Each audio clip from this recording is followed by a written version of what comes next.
May buong pamilya pumupunta dito. Yung nanay niya ay albularyo. At yung nanay ay nag-renounce sa pagka-albularyo, natanggap niya sa kanyang lolo. Ang nanay nag-react sa prayer.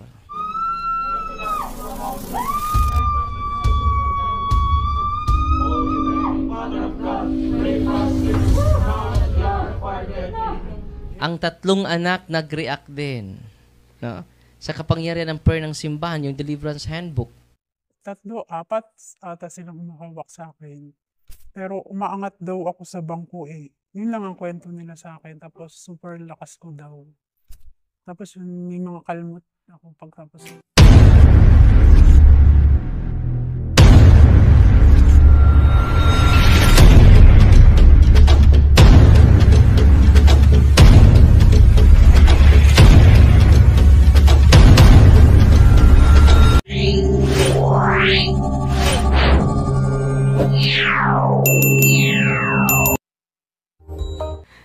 Noong isang linggo, last Sunday, may buong pamilya pumupunta dito. Yung nanay niya ay albularyo. At yung nanay ay nag-renounce sa pagka-albularyo, natanggap niya sa kanyang lolo na pasa. Nakatanggap ba kayo ng pasa, Lord? No? Na hindi mamatay yung lolo, lula natin, tatay natin kapag hindi mapasa? Yan po ay occult power. Hindi galing sa Diyos. Nung pumasok sila dito, silang lahat, ang nanay nag-react sa prayer.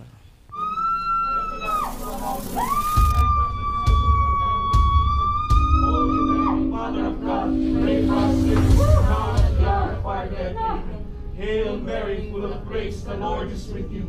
Blessed are you among women, blessed is the fruit of...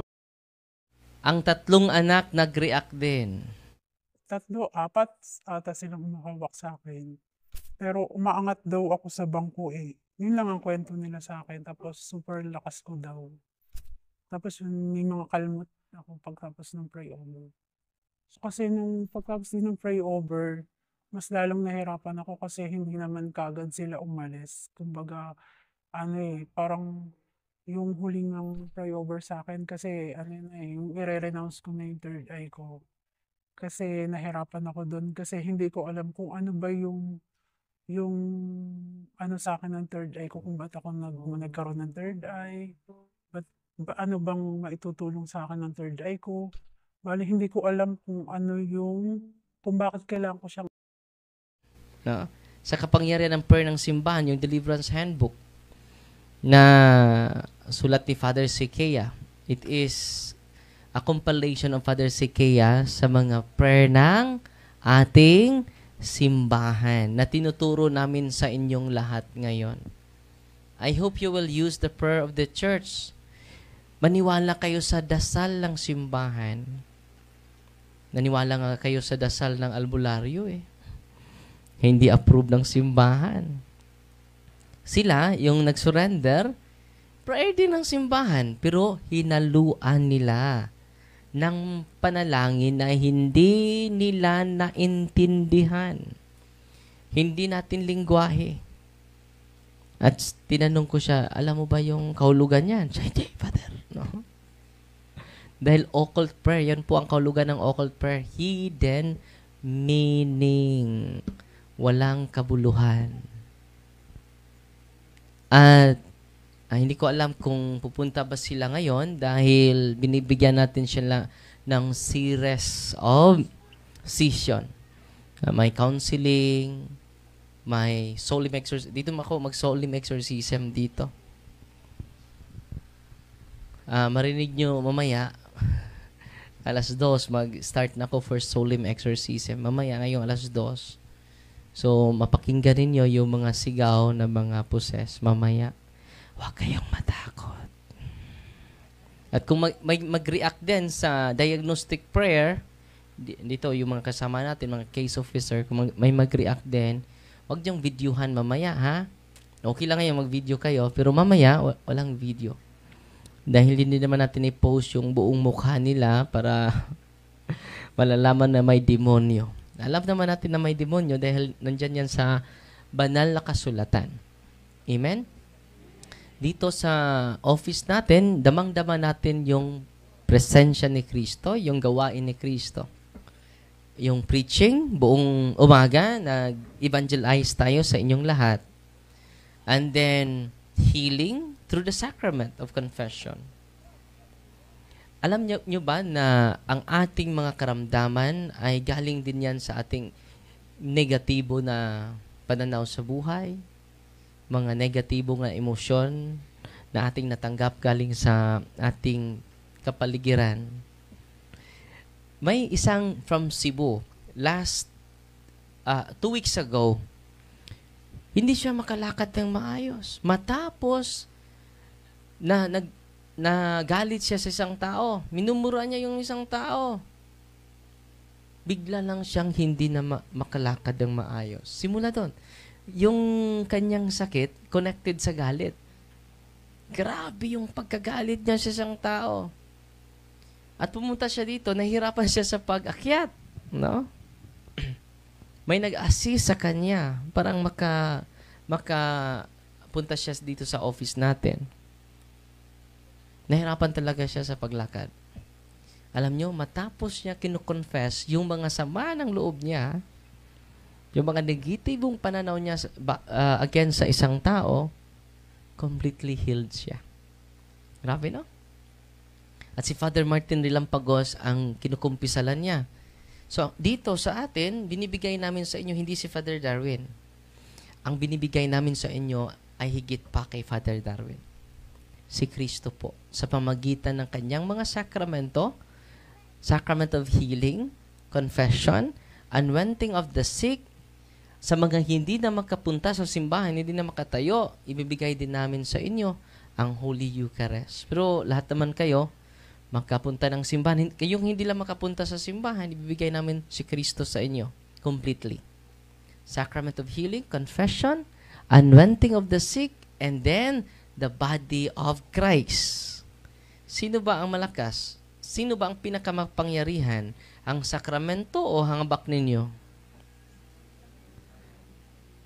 Because sacraments are instituted by Christ. Grabe. Kung mangumpisal kayo, may bayad ba doon? Wala. Anointing of the sick, wala din. Kapag pupunta ka sa simbahan upang magsamba, may entrance fee ba ang simbahan? Wala. Kapag mangungumyunyon ka, sabihin ba ng pare, nagbigay ka na ba sa sibot? Naghulog ka na ba sa sibot? Huhulog ka o hindi, ang ating matatanggap ay katawan ni Kristo. Kahit magbigay ka man ng offering sa simbahan or wala, o dahil walang-wala ka, katawan pa rin ni Kristo ang ating matanggap.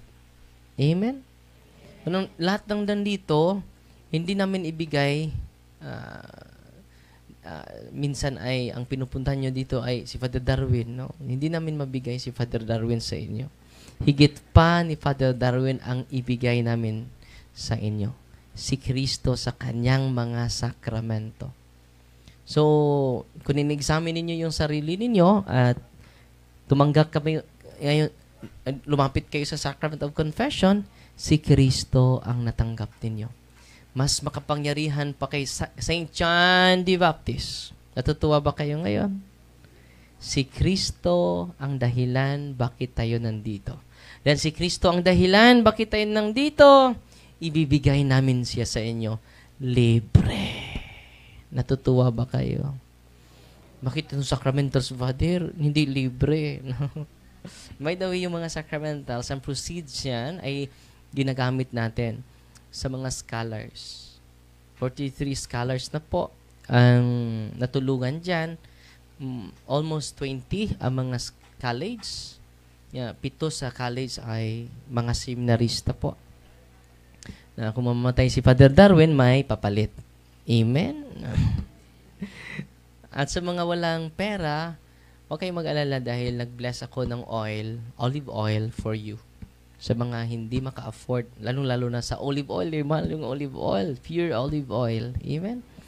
Sa mga walang pera, walang nag-bless po ako ng olive oil. Mura naman yung tubig. Marami namang tubig dyan. No? Walang problema ang tubig, di ba? Ang asin, rock salt. Pangitaon po ng rock salt. So, lapit kayo ni Nanay Ili, yung walang wala. Okay? At kung may mga biyaya kayong marami, pwede kayong mag-donate para sa ministry natin. Dahil yung deliverance team natin, hindi na nagtatrabaho, inaalay na nilang sarili sa ating ministry. Ating bagbigyan ng papuri ang Diyos sa kanilang dedication, mga kapatid. No? Salamat tayo sa mga nagkatikay sa inyo. Buong buhay nila, inaalay nila sa ministering ito. At kung nag-aani din kayo ng bigas, pwedeng magdala kayo ng 1 kilo dito. No? Para tulong sa ating ministry. Amen? At tatanggap din kami ng mga lubid dito. Ang dulo ay kambing, baka, kalabaw. Para yan sa ministry po. Para yan sa ministry.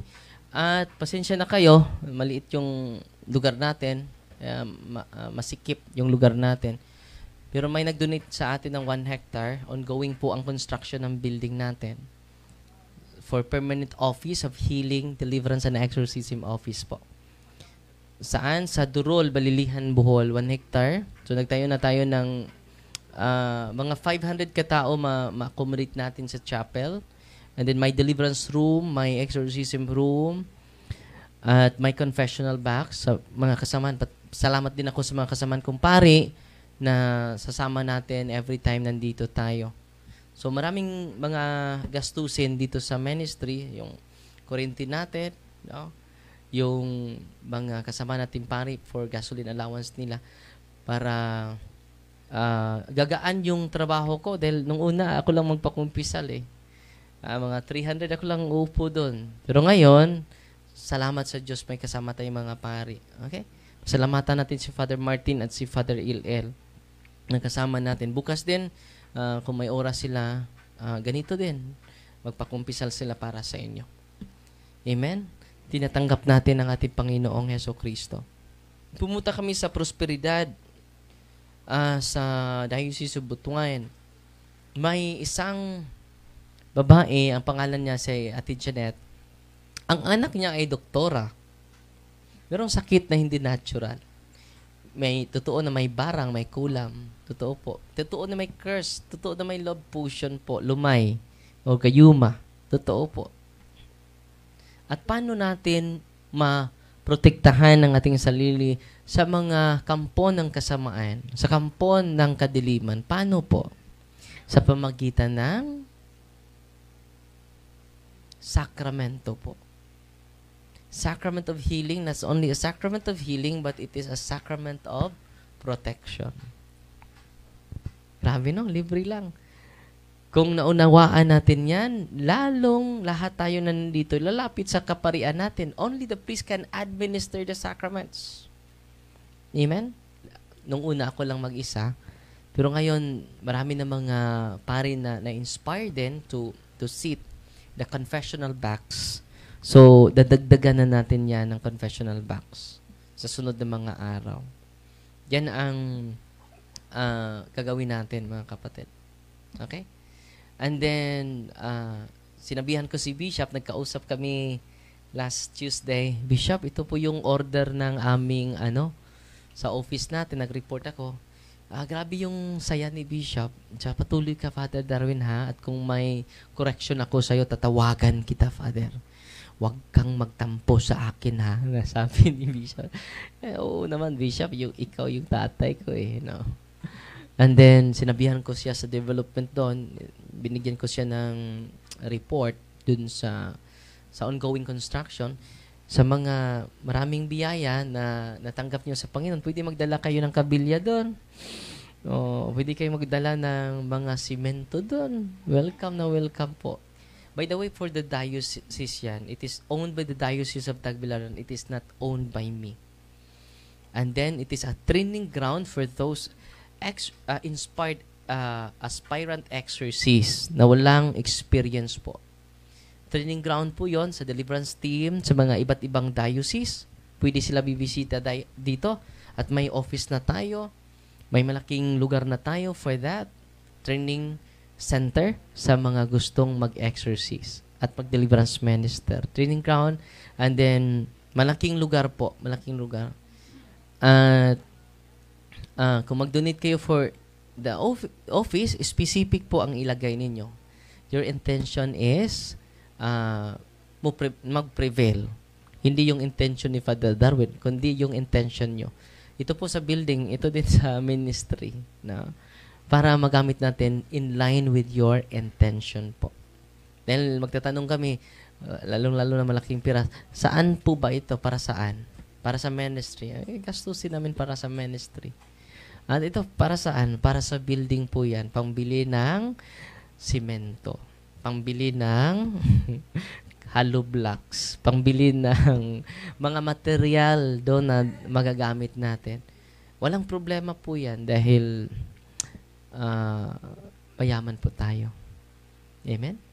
Walang problema kahit billion pa yan. Nagawa nga ni Pastor Kibuloy, no? Million lang yung member niya, tayo pa billion, 1.2 billion po yung members ng Simbahan Katoliko. It is 100 million siguro dito sa Pilipinas. Kung nagawa yan sa 7 million lang, no? Lalo na tayo mga Katoliko, ang dami natin, mayaman pa ang mga Katoliko. Ang problema lang natin ngayon, dahil ang pera ay nasa bulsa pa natin. No? By the way, it's galing sa puso ninyo. It is for the glory of God. Dahil yung nagbigay ng 1 hectare, ilalagay na sana yung pangalan ko doon sa 1 hectare. Sabi ko, wag yung pangalan ko. It should be given to the Diocese of Tagbilaran, hindi sa akin. So yung building is not owned by Father Darwin. It is owned by our Diocese of Tagbilaran. Amen? At magtatayo tayo ng dormitory doon. At plano ko din magtayo ng charity building para sa mga nabaliw na palakad-lakad sa ating kalye. Alagaan natin sila. Amen? And then, naging baliw sila lalo dahil walang nag-aalaga sa kanila. Walang nagbigay ng vitamins, walang nagbigay ng pagkain. And then, i-aircon natin. Okay? Baka maging baliw na kayo sa araw na, Father, baliw ako. Naging baliw na. Kailan ba ito naging baliw? Magkatapos ng charity mo na building, Father. Doon siya nagsimula, naging baliw. Yan ang plano natin sa lugar na iyan. At gagawin natin yan dahil yan talaga ang plano ni Kristo eh. Ano ang ginagawa mo sa labing ubos? Sa Tagalog, labing ubos? Pinaka mababa ay ginagawa mo yan sa akin. Ang dami natin, pero hindi natin nagawa yung pag-alaga sa mga pinakamababa sa ating lipunan. Pataasan lang tayo, sinong magandang magharang sasakyan, magharang bahay, magharang kotse, gara. No, magara, no. Totoo, hindi. So, gamitin natin yung kayamanan natin for the kingdom of God. Amen? At sana, nakikinig kayo kanina, i-apply ninyo yung prayer ng simbahan. Una, prayer for protection. Nandyan yan sa content. After prayer, bakit ang prayer for protection? Para maprotektahan tayo. The prayer of the church, merong specific formula, specific prayer for that. Prayer for protection. And then, inner healing. Nandyan sa table of content. Inner healing. Dahil ang dami nating puot sa puso natin. Totoo, hindi. Inner healing. And after inner healing, renouncement for non-Catholic belief. Non-Catholic practices, superstitious belief natin, i-renounce natin yan. Paglapit sa albularyo, i-renounce natin yan. Pinaka-solemn na renouncement sa harap ng tabernakulo. Yung exposition of the Blessed Sacrament, doon mo i-renounce. Buong pamilya, pasok kayo doon. Let us solemnly renounce. Yung nanay natin na albularyo, yung nanay natin na mangbabarang, yung nanay nating mga mangkukulam, i-renounce natin solemnly para ma-break yung occult spirits, influence of the occult spirits. Intindihan ninyo? After renouncement of the occult spirits, consecration na dahil na-vacuum eh. May vacuum. Ni-renounce mo eh. So may vacuum na natili. Anong gawin natin? Consecration to the Sacred Heart of Jesus. Consecration to the Immaculate Heart of Mama Mary. Yan. Yan. Sunod doon, breaking the seal and consecration. Dahil na-consecrate tayo eh. Yung mga tatay natin nagpadugo sa bahay natin during yung birthday natin, pinagi sa dugo sa sunoy. Yung dugo ba ng sunoy, yung manok, ang nagligtas sa'yo? Di ba dugo ni Kristo? We are sealed and consecrated to unclean spirits. Yung padiwata ng mga lolo natin. May kinakausap. Yung mga nag-react dito, Father, alam mo ba, Father, may pinakain kami dun sa bahay. Ano bang pinakain nyo? Hindi namin alam. Yung bili ni Lulay, pakainin nyo sila. So, pinakain namin. Nakita nyo ba? Hindi namin nakita, Father. Basta pinakain namin. So, grabe yung occult spirits. Pag-aalay ng mga espiritu na gala. Breaking the seal and consecration because we are sealed and consecrated to unclean spirit. Lalong-lalo na sa pagkain natin. Oy, galing yun sa magsasaka. Matapos ma-harvest yung kanilang palay, nagpadiwata yung magsasaka. Salamat sa mga magandang ani namin. Totoo, hindi. At binili mo naman. Pagbili mo, lahat ng kapamilya mo kumakain. Break the seal and the consecration of the food. Breaking the seal and consecration of our family. Ang dami, no? Yung mga superstitious ninyo, yung pabitay-bitay ninyo ng mga kinhason, ikog sa pagi, yung mga buungon. We are sealed and consecrated to unclean spirits. Mga superstitious na mga lola natin na iniwan natin hanggang ngayon, tayo po ay naniniwala. We are sealed and consecrated. So anong gawin natin? Deliverance. Breaking the seal and nandyan po sa prayer ni Father Sikia. Natutuwa ba kayo ngayon? Sunod. Anong sunod? Breaking all curses and spells. Dahil maraming nagagalit sa atin, lalo na ni Father Darwin. Mamatay pa yan si Father Darwin. Masagasaan. Curses. We receive a lot of curses every day. Galit na galit. Gustong mag-revenge sa iyo. At pupunta sila sa mga albularyo, babarangin ka. Kukulamin ka. So, anong gawin natin? Breaking the curses. Nandyan sa... Wow, kompleto yung simbahan. Almost 2,000 years old ang simbahan, mga kapatid. Amen? Grabe yung simbahan natin. Breaking unholy ties, links, and bandages. Ano po yun? Dahil may marami tayong mga ninuno na mga connected sa mga anting-anting. Occult practitioners, mangkukulam, manghuhula. We are linked and bandages. May imaginary friends tayo. Father, alam mo ba may kaibigan akong diwende? Imaginary friends, imaginary boyfriends and girlfriends, spirit of incubus and spirit of succubus. Breaking the unholy ties, links, and bandages. At deliverance prayer 1, nandyan po, in the name of Jesus of Nazareth. Ang ganda niyan. Alam nyo, yung deliverance na yan, ang daming pinagaling. Breaking all curses, breaking all seals and consecration, breaking unholy ties. Kung i-recite niyo yan, hindi yan lang sa para sa mga possessed, pwede din sa mga may sakit. Yung family members niyo, but before that, see to it, you practice cares. Ano ba yung kahulugan ng cares?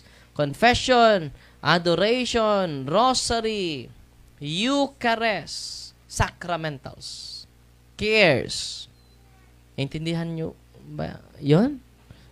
Paulit-ulit po natin yung sinasabi. So ngayon mga kapatid, mag-bless ako sa mga sacramentals ninyo at keep in touch sa Punto por Punto YouTube channel natin dahil marami kayong matutunan from time to time. Amen? At i-invite ninyo yung mga circle of friends ninyo, lalong-lalo na yung mga kapatid natin sa abroad para dyan lang kayo, manatili lang kayong nakaupo ha. At i-bless ko lahat ng mga Ang i-open ninyo yung tubig lang. At after this, mag-anointing of consecration of senses po ako sa inyong lahat. At si Father Martin mag-anointing of the sick. At lahat kayo makatanggap ng deliverance or intercessory prayer. Lahat kayo bago kayo uuwi. Okay? At papasok ako dito agad dahil magsimula na ako mag-exercise.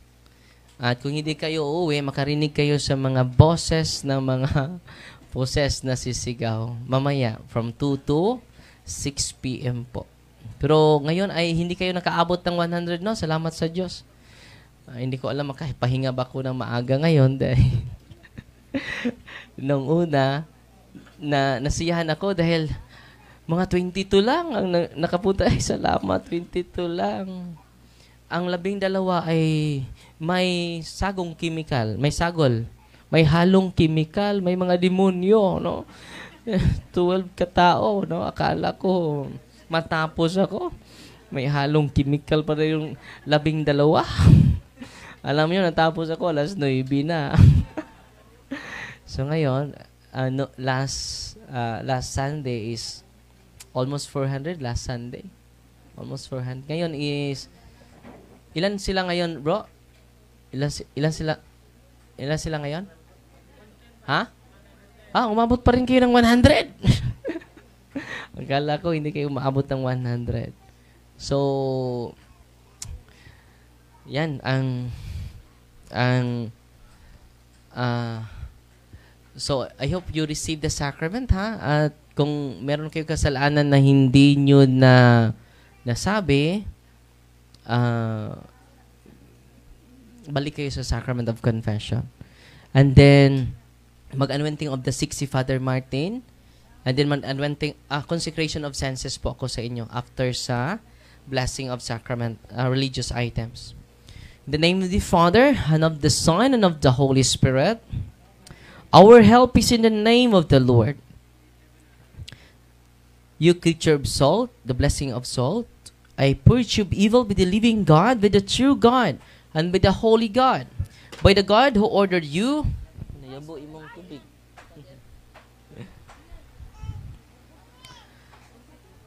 to be cast into water to cure its unfruitfulness. Be thou purified salt for the healthy believers, giving soundness of body and soul to all who use you, in whatever place you are sprinkled.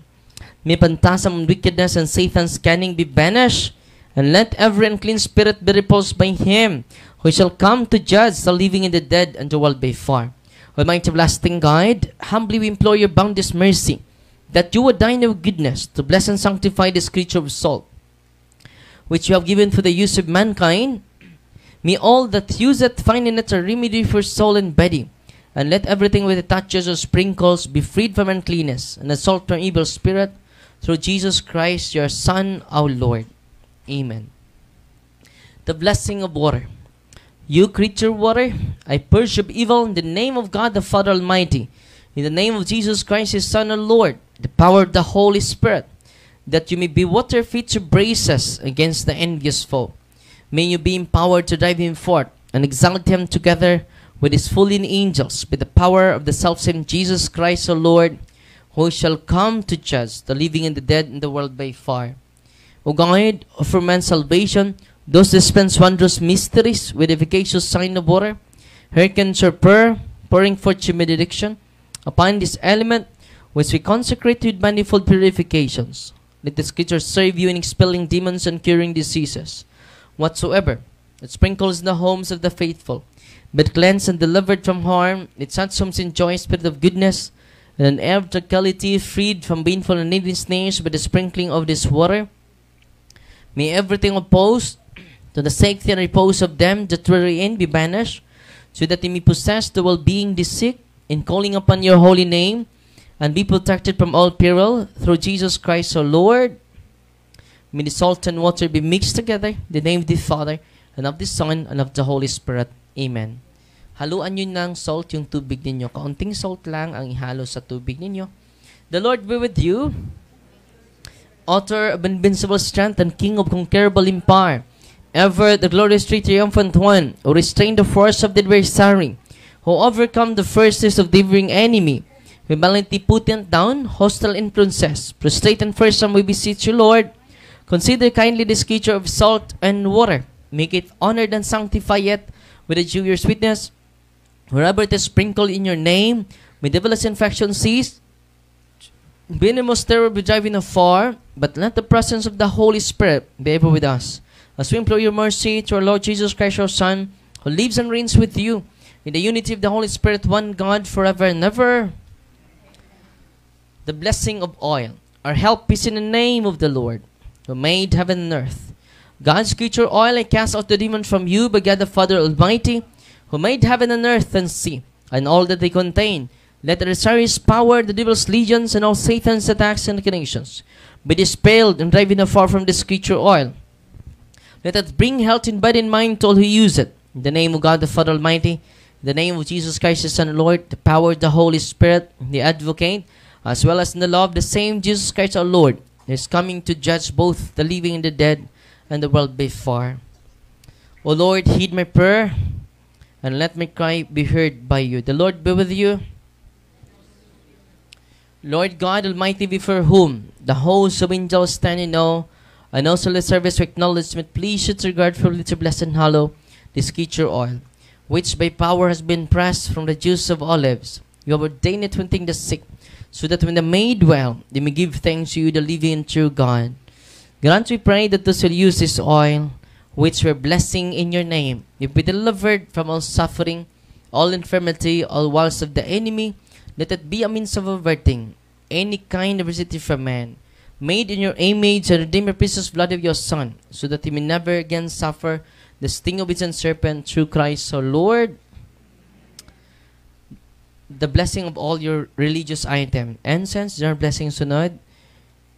Candles, rosaries, Benedictine medals, Benedictine cross, candles, rosaries, sacred images of God and sacred images of the saints, scapulars, handbook. Heavenly Father, through your Son, Jesus Christ our Lord, in obedience to Him, we embrace the ministry He has entrusted to His bride, the Church. Grant on your mercy, we pray, a very special and powerful blessing on all the religious items that we will hence use in the ministry of healing, spiritual liberation, and exorcism. Thine that through the blessing you bestow, may it be a very potent, terrible weapon against the attacks of the evil one and his legions. May these religious items mightily restrain the devil and his demons, and all unclean spirits, rendering them powerless, unable to harm the afflicted your peace and people, and to whomever. These are used in the exercise of the ministry. Wherever it is kept, maintain and diabolic spirits flee in fear, never daring to harm, nor even approach. In the exercise of the ministry of healing, spiritual liberation, and exorcism, may Jesus Christ our Son be glorified forever. This we humbly ask, in the name of Jesus Christ our Son, our Lord, who lives and reigns with you, in the unity of the Holy Spirit, one God, forever and ever. Our Father, who art in heaven, hallowed be thy name. Thy kingdom come, thy will be done on earth as it is in heaven. Give us this day our daily bread, and forgive us our trespasses, as we forgive those who trespass against us. And lead us not into temptation, but deliver us from evil. Amen. Lahat ng mga sacramentals ninyo, holy and exorcised water. Hindi yan basta-basta, holy and exorcised water, because of the prayer of the church, because of Christ. Holy and exorcised oil, holy and exorcised salt. Natutuwa ba kayo ngayon? During exorcism, mga kapatid, kung makita lang ninyo actual, pero hindi natin ipakita, dito tayo mag-exercise. Kapag maipunas namin yung holy and exorcised oil sa poses, sisigaw sila. Ang init! Grabe, no? Yung mga grabing mga albularyo na mga high rank yung demonyo, yung spirit guide nila, mga high rank, hindi maka-penetrate, hindi maka-face-to-face sa mga sacramentals. Yung mga mangkukula, mag-react sa mga sacramentals. May dinadala ngayon si Brother Fred, isang founder ng kulto sa Mindanao. Nakikinig sila sa ating programa, yung buong pamilya nila, at na-convince siya na hindi sa Diyos yung kanyang spirit guide. Anong ginagawa nila? Nagpa-bless sila sa pari ng sacramentals. Just imagine while blessing the sacramentals, take note, while blessing the sacramentals sa pari, nag-bless ang pari ng sacramentals, yung founder ng kulto ay natatakot na. Nanginginig yung buong kalamnan niya. Yung buong laman ng katawan niya. Grabe na. So, ingatan nyo po yung mga sacramentals ninyo. Huwag nyong ilagay kahit saan. Blessed and exercise na po yan. Okay? Pwede nyo yang ma-share kahit sino. Pwede nyo ma-share yan sa mga tao na ibang sekta dahil ang daming testimonya po na converted sila dahil sa sacramental and they receive the sacrament of Jesus Christ. Natutuwa ba kayo ngayon? So ngayon panghuli mga kapatid, mag-consecrate ako sa mga senses ninyo dahil i-consecrate natin yung sarili natin. Kapag i-consecrate natin yung sarili natin, we consecrate others. And by consecrating ourselves, we consecrate the world. Amen? Manatili lang na kayo nakaupo and then bow down your head and close your eyes. In the name of the Father, and of the Son, and of the Holy Spirit. Amen. You do I implore, Holy Lord, Father Almighty, Eternal God, help your servants who wander in uncertainty and doubt to the night of this world, that they be shown the way of truth and the knowledge of you. Open unto them the eyes of their heart, the better to acknowledge you as the one God, the Father in the Son in the Father, together with the Holy Spirit, and may they deserve to enjoy the fruit of this covenant, now and forever, through Christ. So, Lord, I consecrate your forehead, that you may accept the cross of the Lord. Using the oil or water, consecrate your forehead. Ang yung noo mag-sign of the cross kayo with great devotion. I consecrate your ears, that you may hearken the divine precepts, yung mga tainga natin. I consecrate your eyes, that you may see the grandeur of God, yung mga mata ninyo. I consecrate your nostrils, that you may perceive the sweet fragrance of Christ, ang ating mga ilong. I consecrate your mouth, that you may utter the words of life, ang ating bibig. I consecrate your chest, that you may believe in God, ang ating mga dibdib. I consecrate your shoulders, that you may take upon the yoke of His service, ang ating mga balikat. I consecrate your hands, that you may work to glorify His holy name. I consecrate your feet, that you may walk in His ways, ang ating mga paa. I consecrate your whole being in the name of the Father, and of the Son, and of the Holy Spirit, that you may have life everlasting, and you may live forever and ever. Receive the salt of wisdom. May it be unto you a sign of reconciliation unto life everlasting. Amen. I seal you to the most precious blood of Jesus Christ. I consecrate you to the Sacred Heart of Jesus, Immaculate Heart of Mary. Amen. The Lord be with you. May Almighty God bless you. In the name of the Father, and of the Son, and of the Holy Spirit. Amen. Kain kayo ng kaunting salt, yung holy and exorcised salt, kaunti lang na holy and exorcised salt. At matapos ninyong mag-practice ng cares, pwede ninyong ma-deliverance yung bahay ninyo. Okay? At kung may sakit kayo na family members, pwede ninyo i-deliverance. Okay? Natutuwa ba kayo ngayon? At atin-atin lang ito ha. Huwag kayong magsabi sa iba. Atin-atin lang ito ha. Baka save kayo ngayon. Kining ato-ato ra kay mo spread out pa nun. Sa ato-ato ra niya. Alam yung saba. Totoo, hindi. So, natutuwa ba kayo ngayon?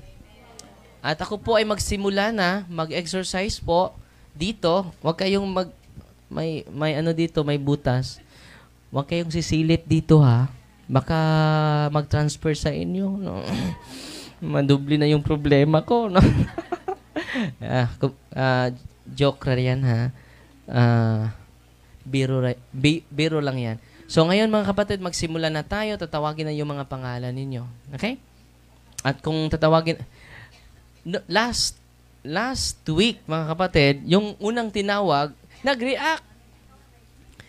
No, example, number 6, nag-react. Number 7, nag-react din. Pag number 8, wala nang tumayo. Natatakot na kami. Huwag kayong matakot. Do not be afraid. Yan ang payo ni Kristo sa akin at sa ating lahat. Amen? At kung may karamdaman kayo, mag-anointing of the sick ang ating kasamang pari. Okay? While calling your name. Dahil may lista tayo sa mga pangalan ninyo. Okay? Magsimula na tayo, ha? To make his message known is our response.